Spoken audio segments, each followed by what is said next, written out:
everyone, and welcome to Comic Talk, where we get together with a panel of guests to talk about our favorite print medium. Joining us today is artist Jason Howard. Welcome, Jason.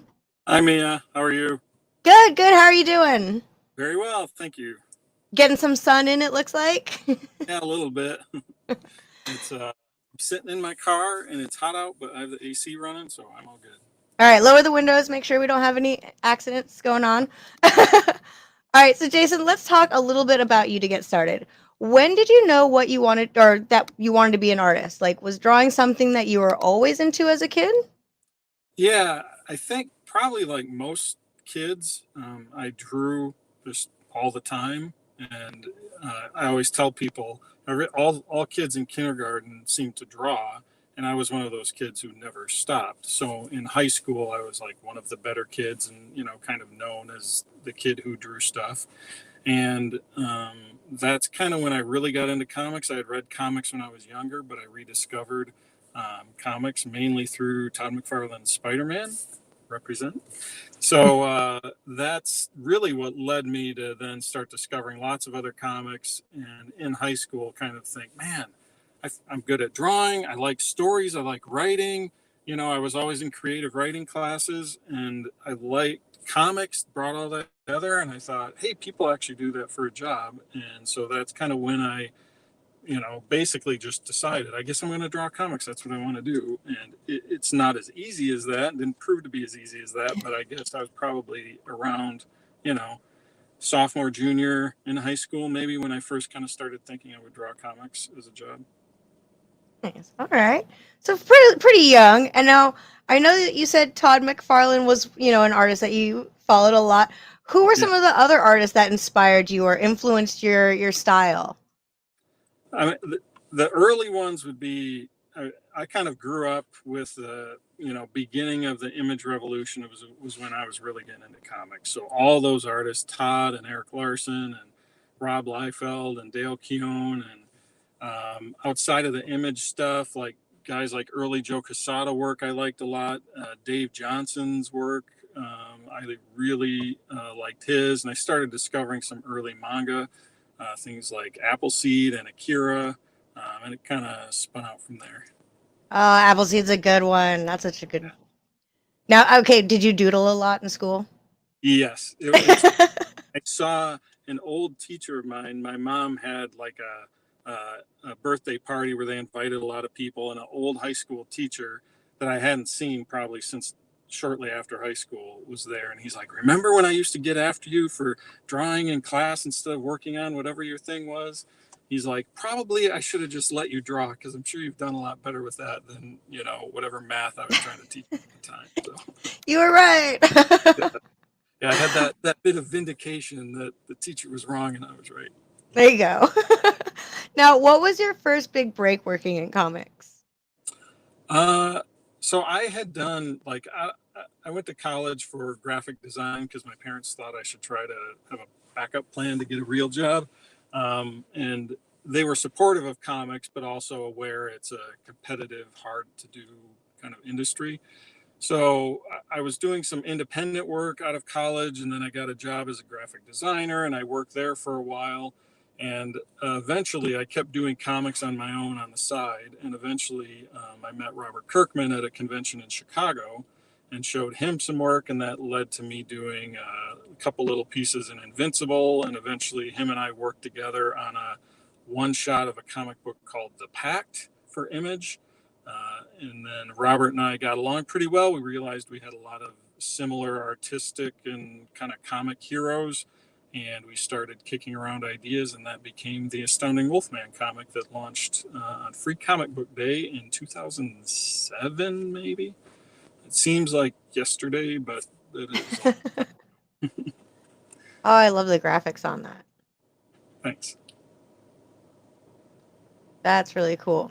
Now, it seems like the majority of your work has actually been creator owned. How has that affected your view of the comic book industry and how you like to work? Sure. So, like I mentioned, a lot of the early image creators were the ones that inspired me to draw comics, but also the whole idea of going and creating your own thing and coming up with your own ideas. I always had and still have dreams of, oh, it'd be cool to draw this particular Marvel or DC character.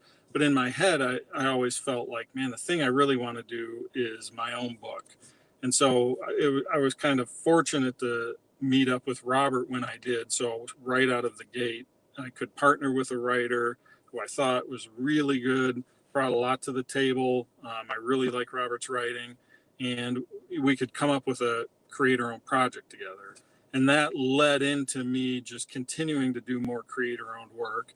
And as I did more, it just felt like one project led to another, and it's all been a fit. So I'm not necessarily one of those people who's like hardcore, I'm never going to work on anything other than creator owned. But I have been pretty fortunate in my career to be able to have a career doing that. And there's a lot of side benefits that come with that. So, I'm fairly content where I am, and I like the opportunities that I have to kind of create my own books and kind of do the kind of stuff that I would like to read as a reader. Now, you talked about Astounding Wolfman that you worked on with Kirkman, but you Mm-hmm. also worked on another title with him, and I'm a huge dinosaur lover, so Yeah. it's called Super Dinosaur. Yeah. So how did that come about, and who came up with the concept for this book? My 4-year-old son sort of did, maybe. Kids like to art direct adults. So anyone who's ever had a young kid, if you're drawing, they basically just tell you what to draw. So my son, who was in preschool at the time, was saying, Daddy, draw a T-Rex. So I draw a T-Rex. And Daddy, give him a cape and basically draw a T-Rex as Batman. And so I did. And Robert and I were working on Wolfman at the time. And later that day, I was talking to Robert, and my son had named this Batman dinosaur Super Dinosaur. And so I was telling Robert, and I showed him the drawing and the name, and he laughed and thought it was really funny. Then he was like, oh, he's like, what if, he's like, scrap all the Batman stuff and give him big mech arms that he controls with his little T-Rex arms with joysticks. And immediately I was like, that is amazing. That's like the coolest idea. How has nobody done that before? And that led to basically a whole week of just doing dinosaur sketches and starting to build the world and Derek Dynamo and the whole kind of family environment around Super Dinosaur. And we were super excited to do it. And what was nice is we still had, I don't remember exactly how long, but maybe a year or more of Wolfman that we were working on. So Super Dinosaur would sit, and when I'd get breaks, I'd work on designs for it. So when we actually got time to do the comic, there was a lot built and a lot ready. That kind of time, letting it, I guess, marinate while we were working on Wolfman, I think really helped us out of the gate on the book. That's really awesome. I love that it's controlled by because that's the T-Rex's downfall, is its little tiny arm. Yep. Now they've got a purpose. That's really hilarious. I love that. Yeah, So, and oh, go ahead. No, I was just going to say, then we were fortunate enough years later to get the chance to adapt Super Dinosaur into an animated series, which was its own really fun experience going through the animation process and working with the teams that brought that world to life. And it's streaming now on Amazon Prime. If you're in the US, I'm not sure international markets, but check it out. It's awesome. How does that feel, like knowing that you're working on a project that was picked up by Amazon Prime and is now an animated? Like, that's so cool. Yeah, it's like part of it, especially when you're in it, feels very surreal. Like this is amazing, but I still have to like do the dishes, and it's not change my life. Like it's not like my wife was like, oh, you don't have to do anything around the house because you've got this show. It's like your life is your life, your kids are your kids, and you're running them around and you're still drawing comics, but you've got this thing on the side that these great teams of awesome talented people are working on. Animation studio in Vancouver, Atomic Cartoons, just killed it, and I was fortunate enough to be able to visit them, to kind of help contribute to the process and work with a team of writers on the show, and later in the season to write a couple episodes myself, which was really fun because I had lived with those characters drawing the comic for years, and then seeing it come to life and going through the whole animation process where a lot of people get involved and all have opinions, but all are bringing something different to the table. It was really, really exciting.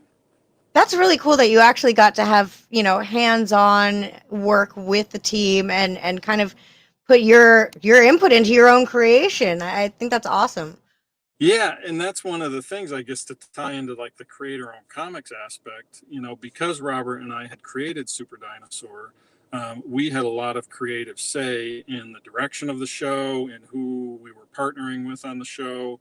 And as the show was being executed, people really looked to us as the ones who had the vision for the tone of the show and what the characters would or wouldn't do. And, for me, from the art side, it was really great because we needed a direction, a visual direction for the show, and I got to be very involved in helping set what that should look like and working with the team at Atomic. And they really took my input as it felt like a valued thing that I was contributing, not just like we're good and it's ours now, we're ignoring the creators. Like, we were very involved in how that all came together. So it was really fun. I'm really proud of how the show turned out. Oh my God, I'm going to check that out. Now let's get into your newest project, Big Girls, which is being published by Image Comics. In Yep. an interview with The Hollywood Reporter, you were quoted as saying that the idea for the story came from you sometimes feeling overwhelmed by the size of the world's problems, and that it can seem like the only fix is an equally big solution. And you've also said that you hope to examine questions of power, inequality, and the complexity of growing up. So with everything going on in the world over the last few months, these are some very timely statements. So what Right. can you tell us about the books and what it's about? So Big Girls, on its surface, I guess, is basically giant men, due to science that we touch on a little, become grow into monsters, like giant. There's a picture of one, giant gross monsters. A certain percentage of women grow giant, but they stay normal. They retain their humanity. And so the women have been recruited as this force to basically fight back, hold back the violence, and protect the kind of safe areas of the world. And that's the setup. And it really kind of started from this idea, like you said from the quote, where just the day-to-day stuff, you watch the news, whatever's going on, sometimes it can get to you where you feel like, man, we need a big fix. And and I started kind of, as I was writing and coming up with ideas, it kind of struck me, how do you take that idea and kind of blow it up? What's a kind of big version of that? And it's like, well, you've got big monsters, a big fix is big people. And then immediately the kind of B movie, action sci-fi movie side of me kicked in and was like, oh, there would be some great visuals in there and fun stuff to draw. And all those things kind of gelled together to turn into what Big Girls became. Yeah, I mean, I've heard it described as a mix between John Wick, Godzilla, and HBO's Girls. And with this book, you're really pulling double duty as both an artist and a writer. So Right. do you find that to be difficult to be doing both, or do you find it kind of liberating to be able to tell your own story completely? Right. Yeah, it's both of those things at different times. So being able to write a book, and draw it myself, there's times where it's like everything is working. I know exactly what a scene is supposed to be. And so I just basically transcribe it, in the script, and I'm already visualizing it. When I come to draw it, it's, nearly effortless. And then there's other times where I kind of know what a scene needs to do or a sequence, but if I'm struggling writing it, then I can't draw it yet, or I start drawing and it becomes very difficult. Where if I have a script from a writer, I never have that block where I don't know what's happening on a page because I have a script to work with. So when it's going well, it's very fulfilling and very easy, and I love it. And when it's not going so well, all the solutions have to come from me. So, it's a matter of kind of figuring out how to navigate that. And that actually is a process for me. I feel like I've learned a lot on Big Girls of how to kind of manage that writing process. And I've drawn a lot of comics over the years, but I have not written a lot of comics. So I guess, there's a little bit of a learning curve there too. I guess Now those on writers actually do something. Yeah, right? Now, on the opposite side of that, and the art in this is amazing, and it has a really different feel to it than some of the all ages stuff like Super Mhm. Dinosaurs. Mhm. Is it easy to adjust your artistic style to the different stories you work on, or is it kind of challenging? I don't know if it's easy, but it's something. There's two things. One, creatively, I like to try new things. I like to experiment with new tools. And then also, I want the art with whatever story I'm working on to fit the tone and the kind of nature of the story. So if it's an all age book like Super Dinosaur, I want it to look and feel appropriate for that. If it's something like Wolfman, it's going to be more actiony, or something like Trees is going to be a little more grounded, and something like Big Girls, I want to feel big. It's not quite superheroic, but there are kind of big superhero-like action moments, but it's a lot of big action and kind of gross monsters, and so I wanted some space to be able to play with, a little more. I hate to use the term realistic, but say compared to Super Dinosaur, a little more realism in the work. Um, and I guess that's, kind of where I come with. But, some of it's the tools, like from an art side, I like trying different pens and brushes, and that can affect the look of a project as well. Okay, now I want to see this action and these big monsters. So let's take a look at the newly released trailer for Big Girls.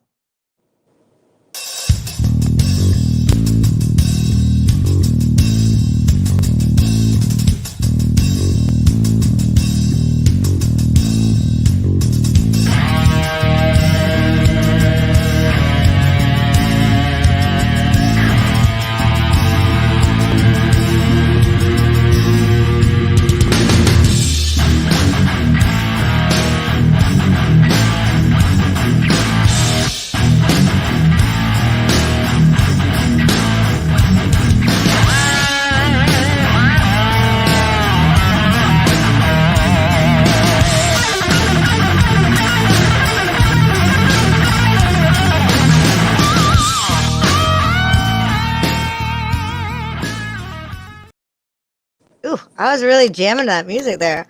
All right, now Big Girls #1 hit shelves August 12th, so be sure to stop by at your friendly local or comic shop to pick it up. And you might just find a new favorite comic to read. And speaking of reading, let's check in on what our guests are reading, or drawing, or writing, or watching, or creating. It's time for What Are You Doing?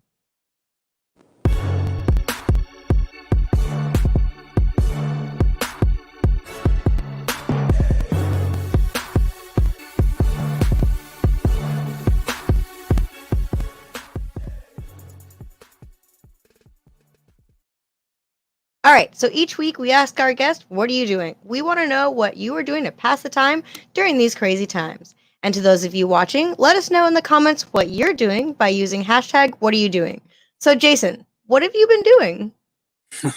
Well, other than drawing, I listen to a lot of audiobooks while I work. I love to read. The downside is I don't get as much time to just sit and read books anymore as I did when I was younger. It's become like sitting with a book has become a vacation thing. But audiobooks are great because I can listen to them while I work. I recently finished a book called Golden State by Ben Winters. I loved it. It's kind of looks at California after some sort of apocalypse has created a new society, and one in which telling the truth is sort of valued above all things. And just the way it kind of goes about presenting the story and the world, it was great. I loved it. Oh, you're tempting fate reading those apocalypse books there. No. 2020 is already crazy enough. Yep. Oh, that sounds awesome though. Very, very cool. Have you been trying to get out and at least get some sunshine while you can? Yes, I mean quarantine during the winter. I'm in Michigan, so in the winter months, quarantine was not so fun. As soon as the weather started turning nice, though, we live in a quiet little area, so there's not a lot of people on the street, and it's easy to get out and walk and do things without, I guess, while still maintaining social distance. So that's been nice. A lot of our routine as a family kind of came from kids and school events, and so all that shut down. So we played a lot of board games. My kids still really like Settlers of Catan, so we played that. Ticket to Ride. And then a card game that my family likes called Dutch Blitz. So if anybody knows of Dutch Blitz, the Howard family plays it like crazy. That's awesome. Getting some gaming time in. That's Yep. great. Let's see. Do we have any comments from the chat? Let's see. Going crazy. You know, I think we're all going a little bit crazy, trying not to, but I know for me, I went out to the store the other day. I went to a Target and it was the first time I'd been in a store in a really long time that wasn't a grocery store, and it felt so weird. But just trying to have some sense of normalcy, right? Yeah, it's, the first, I was talking to friends, the first couple weeks, it just felt, it was so weird. It's one of the weirdest experiences as an adult. And I would talk to friends, we're like, yeah, around our kids, we smile and say everything's going to be fine. But then when they're not around, you're like, I've never experienced anything like this. And I know what I'm saying is nothing new. Everybody's kind of said this, but it's just a very weird sort of vibe. And for me, like, it was very hard to be creative those first 2 weeks where it just felt like everything was up in the air. It's kind of hard to sit down and be creative, but I eventually just kind of said, all right, block that out. And let's just kind of, once you get your mind in a creative space, sometimes it's really helpful to kind of forget the world and, Yep. the problem. Create a new routine. Yep.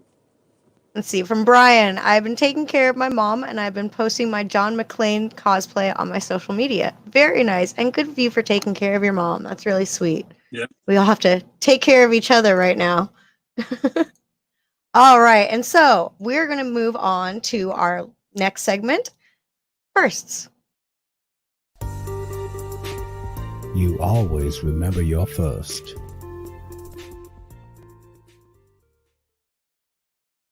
All right. So anyone who knows comics knows that fans really, really love their first issues and first appearances. For first, we want to talk about some of the momentous comic book firsts that have happened in our lives. But for this one, we want to talk about the first comic shop that you ever went to. So let us know in the comments what your first was by using #first. So Jason, what was your first comic book shop that you went to? The first, official, comic book store would be Curious Comics in East Lansing, Michigan. It was awesome. I loved it. I went there for years. It's since closed. It was like a part of a bookstore. So there was a used bookstore, and then around the corner was the comic shop. And the guy who ran the store was kind of the first guy to suggest other books to me. I was reading, as I mentioned earlier, a lot of the early Image books. He's like, you should try out this thing called Watchmen and this book called Dark Knight Returns. You might find them a little deeper, a little more meat on the story. And so he would always recommend books to me that, he felt were, of higher quality than the things I was reading as a young man. So I always appreciate that store and appreciate him for how he kind of opened my eyes to some of the other stuff that was out there. Ah, nice. And so what was the first comic book that you read? So it was an issue of Peter Parker's Spider-Man. It had Peter Parker and the lizard or the iguana on it. I don't remember what issue number it was. And I read that. I got that at a different used bookstore that had comics just kind of in a box on the side. And I would occasionally just grab some when I was in that store with my parents. And then years later, I picked up an issue of Todd McFarlane's Spider-Man at a local store. And that, as I mentioned earlier, kind of led me into comics. And that's when I sought out, where's the actual comic book store around here? And led me into Curious Comics. Nice. Those are some good choices there. Yeah, Spider-Man was really it for me as a kid. I mean, we had Tintin comics in the house. I have no idea where they came from. I don't know, my parents just thought it would be a book for kids. And I loved those. I never realized there were more Tintin books than the two we had till years later. And I was like, oh, there's way more of these. So that was kind of an awesome discovery to find that out. But as a kid, I just knew Tintin and Spider-Man. Those are great choices. Great choices. See, mine were ElfQuest was my first one. My dad had that on his bookshelf, and I definitely stole that one. And I read that one all the way through. And then my first comic shop. See, it was hard because I remember being a kid and we went to those ones where it was part comic shops / card collectors and then coins. Yep. I don't know, and they would have like collectible coins and stamp. It was like just a general collectible store. But I think my first sole comic shop was Comics Dungeon in Seattle, which has been there like for over 30 years, I think, and they finally, unfortunately, are having to shut down. Oh, But they're right near the University of Washington in Seattle. Great store. It's always sad when that happens. yeah. You know. Yeah. Yeah. When Curious Comics eventually closed, that was very, very sad. Well, it's one of those things I always tell people: go to your local comic book shop, support them. If you have like a pull box, go get your stuff out of the pull box. Because yeah, we really need them around. Yeah, I had a pull, and I think his name was Mark. Now that I haven't thought about this store in years, if there were books, knowing my taste, that he thought he would just put them in my pull, for me, and I didn't have to buy them. But he'd be like, "Hey, I think you're gonna like this. It came out," and so I got turned on to a lot of new stuff from, the store owner, just kind of being in touch with, what he thought I would like, and so I loved it. Oh, that's really awesome. That's really cool. All right, let's see what comments we have. We have Anton saying Heroes World in Woodbridge, New Jersey. First comic shop. And then Brian, Collectibles, etc. was the name of my first comic book store. Oh, it's great how we always remember our firsts.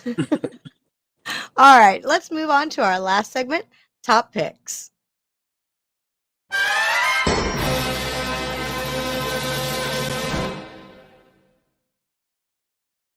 All right, for this round of Top Picks, we want to ask, what are your top creator-owned comics? And you can let us know in the comments what your top picks are by using hashtag Top Picks. So, Jason, what is your top pick, or picks if you have more than one? So if I have to make, I'll make two. I think Once in Future by Dan Mora and Kieran Gillen is an amazing comic. I think it's a Boom book, if I remember right. I love the art. The story really appeals to me.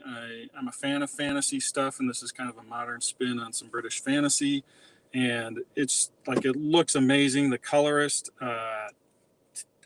Tamara Bonneville, I'm sure I'm pronouncing that incorrectly, so I apologize for that, is amazing. Just, it looks great, it reads great, and for me, those are my favorite kind of books. Like, I like a great story, but if the art doesn't like grasp me, it's hard for me to really get into it. And then my second one would be Middle West from Image, written by Scotty Young and drawn by Jorge Corona. And again, it's an awesome story. It's a great, fun kind of fantasy journey, and the art is just out of this world. So, colored by, sorry, I'm totally blanking on the colorist name. That's all right. I mean, I know the minute you said Scotty Young, producer Johnny's in the background going, yes, because that's one of his favorite artists. What is it? Can you give us a little bit about what it's about? Below. Yeah, Middle West is a boy who is kind of in a, I guess, somewhat verbally, maybe physically abusive relationship with a father, and it's very kind of heartfelt and heart-wrenching story of childhood that's maybe not so great. And he runs away from home in the Midwest, and but it's a Midwest that kind of is a step different from our own, and is a little bit of a fantasy version of the Midwest. And he has a pet fox that talks to him and kind of helps him along the way. And it's kind of him coming to terms with his, I guess, his past and his father, and the kind of family legacy of anger. And I don't know, it's very fun fantasy, but also very like heartfelt and emotional. So yeah, if you like good comics, give it a read. That's fantastic. All right, and there's like maybe 2 or 3 trades out. I guess I don't keep track of exactly how much is out, but there's a big chunk of it out. That's awesome. That sounds really good. Yeah, my favorite top creator-owned comic, I think, is going to have to be Monty Nero's Death Sentence. It's just always been a crazy concept for me, which is like this viral disease that's, I know T for teen, sexually transmitted, but but and it lays dormant in your system, but then when it becomes activated, you have 6 months to live. But in that 6 months, you have, unlimited, like you get different superpowers. So, and you don't know what they are. It could be anything. They just kind of come on. So it's like, you're only given 6 months to live and you're given superpowers. What do you do with it? And so it's like that question. So I always found that cool. Yeah. Yeah. That sounds awesome. Yeah. I'll check that out. Yeah. That's always been my favorite one. All right. Well, it sounds like we are coming to the closing of the show. But before we end, let's do some plugs. So, Jason, is there anything that you want to promote, and where can people find you at online? So I guess the obvious thing to promote is Big Girls issue 1 from Image Comics hits August 12th. So let your local comic book store know you're into big girls fighting big monsters and trying to deal with the consequences of that. And for me, you can find me on Twitter at the Jason Howard and on Instagram at Jason Howard Art. And that's and you can find me here in this gym in Fort Wayne. Oh, and don't forget your show on Amazon Prime. Oh yeah, watch Super Dinosaur on Amazon Prime. It's super awesome, especially if you're a kid between, I don't know, I'd say 5 and 9, 5 and 10 ish, or if you have kids in that neighborhood and kind of miss classic Saturday morning action kind of cartoons. Yeah, that'd be your jam. There we go. Well, that about does it for Comic Talk. I want to thank our guests for joining us. Thank you very much. And just to let you know, we do this every Friday at 4 p.m. So be sure to hit that subscribe button so that you can get notified when we go live. Also, tune in on Tuesdays at 4 p.m. for Previews Game Night, where we get together to play some Quiplash, and you can join the audience and play along. And every Wednesday is Previews World Weekly, also at 4 p.m. And you can find all these shows by checking out Previews World on Facebook, YouTube, and Twitch. So until next time, remember, not all heroes wear capes, but right now there are a lot who have to wear masks. Bye.